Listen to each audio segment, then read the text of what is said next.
Good morning बच्चों। सबसे पहले तो आपको क्लास 11th में आने पर आपका हार्दिक स्वागत है और उम्मीद करते हैं कि जैसे आपने बोर्ड परीक्षा में अपना परफॉर्मेंस दी है वैसे ही आप अपनी परफॉर्मेंस आगे देते रहेंगे। तो इसी उम्मीद के साथ आपका जो पहला चैप्टर है गणित कक्षा 11 गणित का समुच्चय सेट्स उसे स्टार्ट करते हैं। तो आपका समुच्चय क्या होता है? समुच्चय एक क्या होता है? आपका सुपरिभाषित संग्रह होता है किसी भी वस्तुओं का। ठीक है, जैसे आपने ले लिया कि कक्षा 11 के सभी विद्यार्थियों का समुच्चय, तो उसमें क्या होगा? सभी जो उसमें उस समुच्चय के जो अवयव हैं यानी कि जो उसमें विद्यार्थी हैं वो सारे के सारे क्या होंगे? कक्षा 11 के ही विद्यार्थी होंगे। तो ये क्या हो गया? एक सुपरिभाषित संग्रह हो गया। तो हम सुपरिभाषित संग्रह को ही क्या बोलते हैं? समुच्चय कहते हैं। फिर ऐसे कई उदाहरण हैं जिससे हम समुच्चय को डिफाइन कर सकते हैं। जैसे आपने कह दिया कि किसी गांव के ग्रामवासियों की का जो एक संग्रह है, यानी तो उस गांव में जो उसके संग्रह में जो जो सदस्य होंगे वो क्या होंगे? उसी गांव के होंगे, ना कि किसी बाहर वाले गांव के होंगे। तो वो भी क्या होगा? एक सुपरिभाषित संग्रह होगा, वो भी एक सेट होगा, समुच्चय होगा। ठीक है, तो समुच्चय है आपका वस्तुओं के सुपरिभाषित संग्रह को समुच्चय कहते हैं। इंग्लिश में इसका set is the well defined collection of objects. ठीक है, तो जैसे एग्जांपल ले सकते हैं हम, जैसे हमने लिया कि 20 से कम अभाज्य संख्याएं। ठीक है, तो 20 से कम अभाज्य संख्याएं कौन कौन सी होती हैं हमारी? अर्थात कौन कौन सी होंगी? 20 से कम 2, 3, 5, 7, 11, 13 और 17। तो ये क्या है? सारे के सारे क्या हैं? सुपरिभाषित है। इसमें कोई ऐसा संख्या तो नहीं कि जो हमें पता ना हो। ठीक है, तो सारी की सारी संख्या हमें पता है, तो ये क्या हो गया? एक सेट है। ठीक है, दूसरा ले लिया हमने, जैसे कि 36 के अभाज्य गुणनखंड। तो ये आ जाएंगे आपके 36 के अभाज्य गुणनखंड कौन कौन से होंगे? अर्थात एक तो 2 होता है, 3 होता है, बाकी इनमें से कोई नहीं है बाकी। ठीक है, 2, 3 है, तो इसमें सिर्फ क्या है? 2 ही अवयव हैं। तो ये भी क्या है? एक वेल डिफाइंड कलेक्शन है। तो ये भी एक क्या है? समुच्चय है। ठीक है, अब आगे बढ़ते हैं। हम क्या करते हैं गणित में? विशेष रूप से निम्न समुच्चय का प्रयोग करते हैं। ठीक है, कौन कौन से हैं? एन। एन क्या होता है हमारा? प्राकृतिक संख्याओं का समुच्चय, यानी कि क्या होता है प्राकृतिक संख्या? 1, 2, 3 से लेकर कहाँ तक? अनंत तक। ठीक है, फिर पूर्णांकों का समुच्चय। तो पूर्णांकों में हमारे क्या आते हैं? ऋणात्मक संख्या भी आती है और धनात्मक संख्या भी आती है। तो इसमें कौन कौन से एलिमेंट होते हैं हमारे? माइनस इन्फिनिटी से -3, -2, -1, 0, फिर 1, 2, 3 और कहाँ तक? इन्फिनिटी तक। फिर है आपका परमेय संख्या को समुच्चय। तो परमेय संख्या आपने कक्षा 9 में भी पढ़ा है, कक्षा 10 में पढ़ा है। तो परमेय संख्या क्या होती है? जिनको हम P/Q के फॉर्म में लिख सकते हैं। ठीक है, और Q does not equal to 0। ठीक है, फिर वास्तविक संख्या को समुच्चय। तो वास्तविक संख्या को समुच्चय क्या होता है आपका? जो इसके एक सिंबल है। ठीक है, तो जो आपकी सिंबल है प्राकृतिक संख्याओं का सिंबल हमें किससे डिनोट करते हैं? हम एन से। पूर्णांकों के समुच्चय को जेड से, और जो ऋणात्मक पूर्णांक होंगे उनको जेड माइनस से, और जो धनात्मक होंगे उनको जेड ये ऊपर प्लस मार देते हैं हम। ठीक है, फिर परमेय संख्या को क्यू से और रियल नंबर्स को आर से। तो रियल नंबर क्या होता है हमारे? परमेय और अपरमेय संख्याओं का समूह होता है। ठीक है, जो हमारा रियल नंबर होता है। फिर है पूर्ण संख्याओं का समुच्चय यानी होल नंबर। तो होल नंबर क्या होते हैं हमारे? हम क्या करते हैं? प्राकृतिक संख्या में 0 ऐड कर देते हैं, बाकी वही आता है पूरा 1, 2, 3 से कहाँ तक? इन्फिनिटी तक। ठीक है, और हम समुच्चय को क्या किससे दिखाते हैं? जो ये मझले ब्रैकेट होते हैं, क्या कर्ली ब्रैकेट, इससे दिखाते हैं। अब है कुछ नोट करने वाली बातें हैं। समुच्चय को प्राय अंग्रेजी वर्णमाला के बड़े अक्षरों से निरूपित करते हैं, जैसे ABC, XYZ आदि से। ठीक है, और जो उसके अवयव होते हैं को अंग्रेजी के छोटे अक्षरों द्वारा प्रदर्शित करते हैं, जैसे A B C X Y Z आदि। ठीक है, तो कहने का मतलब क्या है, हम समुच्चय को किससे अंग्रेजी मान लिखिए कैपिटल लेटर से डिनोट करते हैं और उनके अवयवों को, उनके एलिमेंट को स्मॉल लेटर से डिनोट करते हैं। अब है आपके पास किसी समुच्चय को निरूपित करने की दो विधियां होती है। ठीक है, पहली है रोस्टर या सारणीबद्ध रूप, दूसरा है समुच्चय निर्माण रूप। तो पहला वाला रोस्टर या सारणीबद्ध रूप क्या होता है, इसको जानते हैं। रोस्टर रूप में समुच्चय के सभी अवयवों को सूचीबद्ध किया जाता है। अवयव को एक दूसरे से अर्धविराम द्वारा पृथक किया जाता है। उन सभी को एक मझले कोष्ठक यानी कर्ली ब्रैकेट के भीतर लिखते हैं। उदाहरणतः जैसे 6 से कम सभी विषम प्राकृतिक संख्याओं के समुच्चयों का वर्णन रोस्टर रूप में होगा हमारा। 6 से कम जो क्या है विषम प्राकृतिक कौन कौन से, 1 3 5, तो इसको लिखा हमने ये मजला ब्रैकेट 1 3 5। ठीक है, ये ब्रैकेट क्लोज कर दिया, द्वारा निरूपित किया जाता है। ठीक है, अब दूसरा है आपके पास समुच्चय निर्माण रूप। समुच्चय निर्माण रूप में किसी समुच्चय के सभी अवयव में एक सर्वनिष्ठ गुणधर्म होता है। ठीक है, यानी उन जो भी उसके अवयव होंगे सब में क्या होगा, एक कॉमन रूल होगा जो समुच्चय के बाहर किसी अवयव में नहीं होता है। उदाहरणतः समुच्चय, ये एक समुच्चय, ठीक है, ये इसका रोस्टर रूप है ए ई आई ओ यू के सभी अवयव में एक सर्वनिष्ठ गुणधर्म है जो कि क्या है कि सारे के सारे क्या हैं हमारे अंग्रेजी वर्णमाला के क्या हैं स्वर हैं। ठीक है, इनमें से प्रत्येक अवयव अंग्रेजी वर्णमाला का एक स्वर है और इस गुणधर्म वाला कोई अन्य अक्षर नहीं है। ठीक है, यानी कि इन पांचों के अलावा कोई अन्य अक्षर इसमें नहीं है। यानी कि जैसे बी हो गया, सी हो गया, ये सारे क्या हैं व्यंजन हैं। तो इन सारों में क्या है एक गुणधर्म है। तो इसको हम क्या लिख सकते हैं, जैसे इसको हमने एक समुच्चय मान लिया ए बराबर एक्स सच दैट, ऐसे लिखते हैं हम एक्स सच दैट कि एक्स में कौन सा गुणधर्म है। तो एक्स क्या है, एक्स एक अंग्रेजी वर्णमाला का क्या है स्वर है। ठीक है, अब एक्सरसाइज स्टार्ट करते हैं आपकी। तो प्रश्नावली 1.1 है आपकी, निम्नलिखित में से कौन समुच्चय है, अपने उत्तर का औचित्य बताइए। ठीक है, पहला वाला है आपका जे अक्षर से प्रारंभ होने वाले वर्ष के सभी महीनों का संग्रह। तो इसका आंसर हो जाएगा आपका जे अक्षर से प्रारंभ होने वाले वर्ष के सभी महीनों का संग्रह। तो कौन कौन से होते हैं हमारे, जनवरी, जून और जुलाई, जो कि क्या है एक सुपरिभाषित संग्रह है। तो अतः यह क्या है एक समुच्चय। ठीक है, हमें पता है कौन कौन से महीने होते हैं, 3 महीने होते हैं। तो ये क्या हो गया एक सुपरिभाषित संग्रह हो गया, तो इसलिए क्या है एक समुच्चय। ठीक है, दूसरा वाला है भारत के 10 सबसे अधिक प्रतिभाशाली लेखकों का संग्रह। तो इसमें क्या होगा, एक लेखक एक व्यक्ति के लिए प्रतिभाशाली हो सकता है तथा दूसरे व्यक्ति के लिए प्रतिभाशाली अधिक प्रतिभाशाली नहीं हो सकता है। ठीक है, सबकी चॉइस क्या होती है अलग अलग होती है, तो उसके लिए वो प्रतिभाशाली नहीं हो सकता है। तो अतः हम निश्चित रूप से भारत के 10 सबसे अधिक प्रतिभाशाली लेखकों का संग्रह नहीं बना सकते। तो इसलिए ये क्या है एक सुपरिभाषित संग्रह नहीं है, तो इसलिए यहाँ क्या है समुच्चय नहीं है।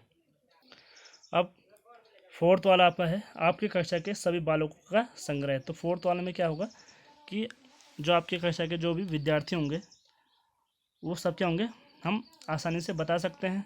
तो यहाँ क्या है एक सुपरिभाषित संग्रह है, तो इसलिए यहाँ क्या है एक समुच्चय है। ठीक है, इसी प्रकार आपका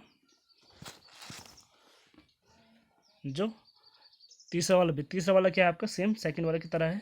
ठीक है, तो उसको तो आप कर लोगे। फिर फिफ्थ वाला 100 से कम सभी प्राकृतिक संख्याओं का संग्रह। तो 100 से कम सभी प्राकृतिक संख्याओं का संग्रह आप बता सकते हो, 1 से कहाँ तक होंगे 99 तक। तो ये भी क्या है एक सुपरिभाषित संग्रह है। तो अतः जो ये वाला है ये भी क्या होगा एक समुच्चय होगा। ठीक है, फिर 6 वाला है लेखक प्रेमचंद द्वारा लिखित उपन्यासों का संग्रह। तो लेखक प्रेमचंद द्वारा लिखित उपन्यासों का संग्रह क्या है हम आसानी पूर्वक बता सकते हैं। अगर हम पता करेंगे तो उनकी कौन कौन सी उपन्यास लिखे, उन्होंने कौन कौन से उपन्यास लिखे, तो उनको हम उनकी एक सारणी बना सकते हैं। तो अतः ये क्या है एक सुपरिभाषित संग्रह है, तो इसलिए यहाँ क्या है एक समुच्चय है। ठीक है, 7वां वाला है सभी समपूर्णांकों का संग्रह। तो सभी समपूर्णांकों का संग्रह हम बता सकते हैं कौन कौन से होते हैं, 0 से 0, 2, 4, 6 से लेकर अनंत तक। तो ये भी क्या है एक सुपरिभाषित संग्रह है, तो अतः यहाँ क्या है एक समुच्चय। फिर 8th वाला आपके पास इस अध्याय में आने वाले प्रश्नों का संग्रह। तो इस अध्याय में जो जो प्रश्न आएंगे वो हम बता सकते हैं कौन कौन से प्रश्न है, कितने प्रश्न है।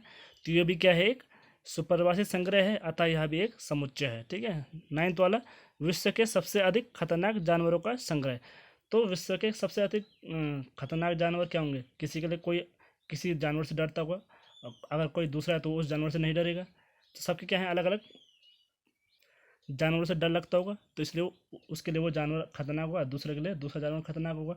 तो हम विश्व के सबसे अधिक खतरनाक जानवरों का संग्रह नहीं बना सकते। तो ये क्या है, सुपरिभाषित संग्रह नहीं है, तो अतः यह समुच्चय भी नहीं है। ठीक है।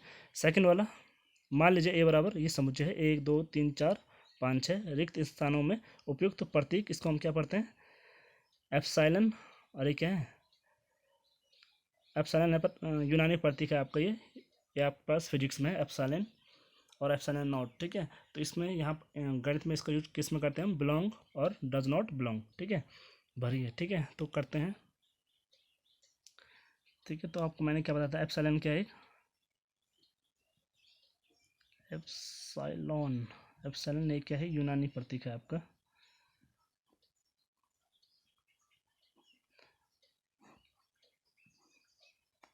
तो इसमें हम इसका यूज किस प्रकार करते हैं देखते हैं। तो यहाँ देखो हमारे ए के जो एलिमेंट है वो क्या क्या है, 1 2 3 4 5 6। तो यहाँ देखो 5 क्या है, ए का एलिमेंट है, यानी जो 5 है वो ए, जो ए समुच्चय उसमें है। ठीक है, उपलब्ध है। तो इसमें हम क्या लिखेंगे, ए 5 बिलोंग्स टू ए। ठीक है। अब देखो यहाँ 8 तो यहाँ है नहीं, तो हम क्या करें, 8 या 8 डज नॉट बिलोंग टू ए। फिर यहाँ भी 0 डज नॉट बिलोंग टू ए। फिर 4 ए का एलिमेंट है, तो हम लिखेंगे 4 बिलोंग्स टू ए। यहाँ भी 2 बिलोंग्स टू ए, और इसमें लिखेंगे 10 डज नॉट बिलोंग टू ए। तो ये आपकी समझ में अच्छी तरह से आ चुका होगा। ठीक है, आगे बढ़ते हैं। क्वेश्चन 3 आपका, निम्नलिखित समुच्चय को रोस्टर रूप में लिखिए। तो पहला वाला आपका ए बराबर एक्स। एक्स क्या है आपका, एक्स सच दैट एक्स एक पूर्णांक है जो कि -3 से तो बड़ा है और 7 से छोटा है। तो इसको करते हैं। तो ये है आपका जो इसका ये क्या है, इस समुच्चय निर्माण रूप है, तो इसको हमें रोस्टर फॉर्म में लिखना है। तो ए बराबर आ जाएगा आपका, एक्स क्या है, -3 से बड़ा है, यानी -2 -1 0 1 2 3 4 5 और 6। ठीक है, क्योंकि एक्स क्या है, 7 से छोटा है, तो हमारे ये ए के एलिमेंट आ जाएंगे। फिर बी वाला है आपका, एक्स सच दैट एक्स संख्या 6 से कम एक प्राकृतिक संख्या है। तो बी बराबर आ जाएगा आपका 1 2 3 4 और 5। ठीक है। थर्ड वाला है आपका सी समुच्चय, एक्स सच दैट एक्स दो अंकों की ऐसी प्राकृत संख्या है जिसके अंकों का योगफल 8 है। तो सी हो जाएगा आपका ऐसी प्राकृत संख्या जिसका योगफल, जिसके ऐसी प्राकृत संख्या दो अंकों की जिसका जो अंक है उनका योगफल कितना है, 8 है। तो सबसे पहली कौन सी आपकी, 1 और 7 यानी 17। तो 1 और 7 कितना होता है हमारा, 8। फिर उसके बाद आ जाएगा आपका 2 और 6, 6 2 8। फिर आपका आ जाएगा 3 5 यानी 35। फिर 44। फिर आ जाएगा आपका 53। फिर 62 71 और लास्ट में आ जाएगा 80। ठीक है, इतने ही एलिमेंट इसमें आएंगे जिनका योगफल क्या है, दो अंकों का कितना है, 8। ठीक है। डी वाला है आपका, एक्स सच दैट एक्स एक अभाज्य संख्या है जो 60 की भाजक है। तो 60 की भाजक कौन कौन सी होती हैं, यानी जिसमें 60 कि जिसका भाग 60 में जाता है। तो कौन कौन सी आपकी अभाज्य संख्या, 2 3 और 5। ठीक है, ये तीन एलिमेंट है, तो आपका डी सेट ये हो जाएगा। ठीक है, तीनों क्या है, अभाज्य संख्या भी है और 60 को विभाजित भी करती हैं। ठीक है। फिर है ट्रिग्नोमेट्री शब्द के सभी अक्षरों का समुच्चय।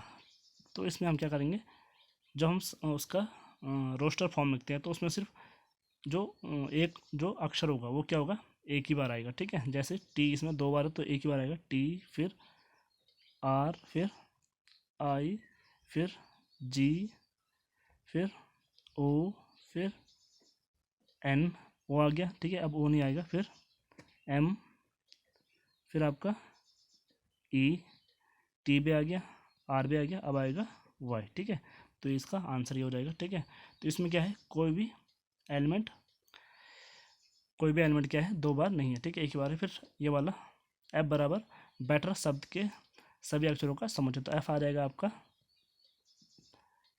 बी ई टी, और टी आ गया, ई भी आ गया, और आर, ठीक है। तो ये आपकी इसकी रोस्टर फॉर्म आ जाएगी। अब क्वेश्चन नंबर 4, निम्नलिखित समुच्चय को समुच्चय निर्माण रूप में व्यक्त कीजिए, ठीक है। उसमें क्या किया था हमने, उसको हमें समुच्चय निर्माण में दिया था और रोस्टर फॉर्म में लिखना था, इसमें रोस्टर फॉर्म में दी है, हाँ, और इसको हमें किस में लिखना है, समुच्चय निर्माण में व्यक्त करना है। तो करते हैं।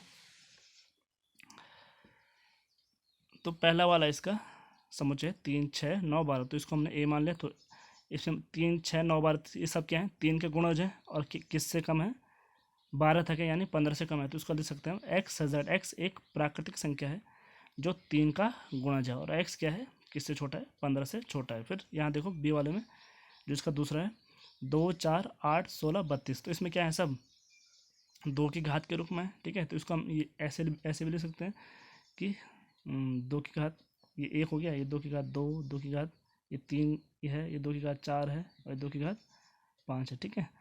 तो एक एग्जाम्पल के लिए समझा रहा हूँ मैं आपको।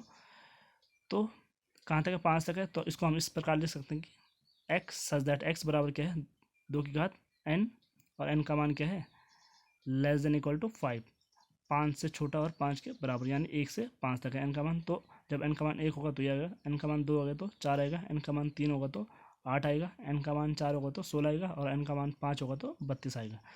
तो इसका समुच्चय निर्माण हम इस फॉर्म में लिख सकते हैं। सेम उसी तरह ये आपका तीसरा वाला है 5 25 125 और 625, ये सारे क्या हैं, 5 के घात के रूप में है, और कहाँ तक है, 4 तक है। तो इसको हम जैसे हमने ऊपर वाले किया था वैसे कर दिया। तो अब इसको हमने लिखा सी बराबर, इसको सी माना हमने एक्स जेड, एक्स बराबर 5 घात n, n belongs to n, ठीक है, प्राकृतिक संख्या, और n जो है वो लेस देन इक्वल टू 4 है, यानी n का मान 1 से 4 तक है। फिर है आपका फोर्थ वाला है 2 4 6, फिर क्या आएगा, इसके बाद 8 आएगा, फिर 10 आएगा। तो ये सारे के सारे क्या है, एक सम संख्या है। तो इसको हम लिख देंगे डी बराबर एक्स दैट एक्स, एक्स क्या है, एक सम प्राकृतिक संख्या है, ठीक है। दूसरा इसका लास्ट वाला है फिफ्थ वाला 1 4 9 डैश 100 तक। तो एक इससे ध्यान से देखो, ये क्या है दिख रहे हैं आपको, ये क्या है, 1 का वर्ग, ये 2 का वर्ग, ये 3 का वर्ग, फिर इसके बाद 4 का वर्ग होगा, और ये लास्ट किसका है, 10 का वर्ग। तो 1 से 10 तक की संख्याओं का क्या है, वर्ग है ये। तो सबके सब क्या है, प्राकृतिक संख्या है। तो इसका हम समुच्चय निर्माण इस तरह लिख सकते हैं, ई बराबर एक्स हैज दैट एक्स बराबर एन स्क्वायर, ठीक है। तो एन क्या है, एक प्राकृतिक संख्या, और एन का मान क्या है, लेस देन इक्वल टू 10, यानी 1 से 10 तक है। अब क्वेश्चन 5 है आपका, निम्नलिखित समुच्चय के सभी अवयवों सदस्यों को सूचीबद्ध कीजिए, ठीक है। यानी कि इसको हमें क्या करना है, एक रोस्टर फॉर्म में लिखना है, ठीक है। तो करते हैं। तो पहला वाला है आपका ए बराबर एक्स जेड, एक्स एक विषम प्राकृतिक संख्या है। तो ए बराबर आ जाएगा आपका 1 3 5 7, फिर डैश डैश, ठीक है। ये क्या है, सारे विषम प्राकृतिक संख्या है। फिर बी वाला है आपका एक्स जेड, एक्स एक पूर्णांक है जो कि क्या है, -1/2 से बड़ा है और 9/2 से छोटा है, पर सारे के सारे क्या है, पूर्णांक है। तो बी वाला आपका क्या आएगा, -1/2 से बड़ा पूर्णांक कौन सा होता है आपका, 0 होता है, ठीक है। फिर 1 2 3 और 9/2 यानी 4.5, 4.5 पूर्णांक नहीं है, तो 4.5 से छोटा पूर्णांक कौन सा होता है, 4। तो यह आ जाएगा आपका 4, ठीक है। तो बी बराबर आ गया आपका 0 1 2 3 4, ठीक है। सी बराबर आपका एक्स सजेट, एक्स एक पूर्णांक है जिसका वर्ग क्या है, 4 से छोटा है और उसके बराबर है, X square less than equal to 4। तो पूर्णांक धनात्मक भी होते हैं और ऋणात्मक भी होते हैं। तो इसमें क्या कौन कौन से एलिमेंट आएंगे आपके, जैसे 2 का वर्ग 4 होता है और -2 का भी 4, तो वो आएगा। -3 आ सकता है, -3 का वर्ग 9, तो वो नहीं आएगा। तो कहाँ से आएंगे, -2, फिर -1 भी आएगा, -1 का वर्ग 1 होता है जो कि 4 से छोटा है, फिर 0 1 भी आएगा, और 2। तो सी बराबर आ गया आपका -2 -1 0 1 2। डी बराबर है आपका x such that x loyal शब्द का एक अक्षर। तो ये तो आप आसानी से कर लोगे। तो कौन कौन से एलिमेंट आएंगे इसमें, एल ओ वाई और ए, ठीक है। एल दोबारा नहीं आ गया, एक बार आ गया, एक ही बार आएगा, ठीक है। फिर आपका ई वाला एक्स एज एट एक्स वर्ष का एक ऐसा महीना है जिसमें 31 दिन नहीं होते। तो 31 दिन का महीना कौन कौन से नहीं होता है? एक तो सबसे पहले फरवरी, फिर आपका अप्रैल, फिर जून, ठीक है, जून के बाद सितंबर, फिर सितंबर, अक्टूबर नहीं होता है, नवंबर, ठीक है, तो नवंबर ही तक है, ठीक है, दिसंबर, क्योंकि दिसंबर में 31 दिन होते हैं। तो इसमें कितने हैं? 1 2 3 4 5, तो 5 महीने ऐसे हैं जिसमें 31 दिन नहीं होते हैं। लास्ट है एफ बराबर एक्स हज़ट एक्स अंग्रेजी वर्णमाला का एक व्यंजन है जो के से पहले आता है। तो इसमें कौन कौन से आएंगे आपके? जो के से पहले आते हैं पर क्या होंगे? सारे के सारे व्यंजन होंगे। तो बी, ए इसमें होगा नहीं क्योंकि ए क्या है? स्वर है। बी, सी, डी, ई भी नहीं होगा। एफ, जी, एच, आई नहीं होगा, ठीक है, यहीं तक होंगे, ठीक है। ए बी सी डी, नहीं sorry, B C D F G H, तो आपके इतने एलिमेंट क्या होंगे? इसमें होंगे। एच के बाद आता है आपका आई और जे, हाँ सॉरी जे भी आएगा। तो इसमें आएंगे आपके B C D F G H J, G के बाद के, पर यहाँ क्या था? के से पहले, तो इसके इतने एलिमेंट आएंगे आपके, ठीक है।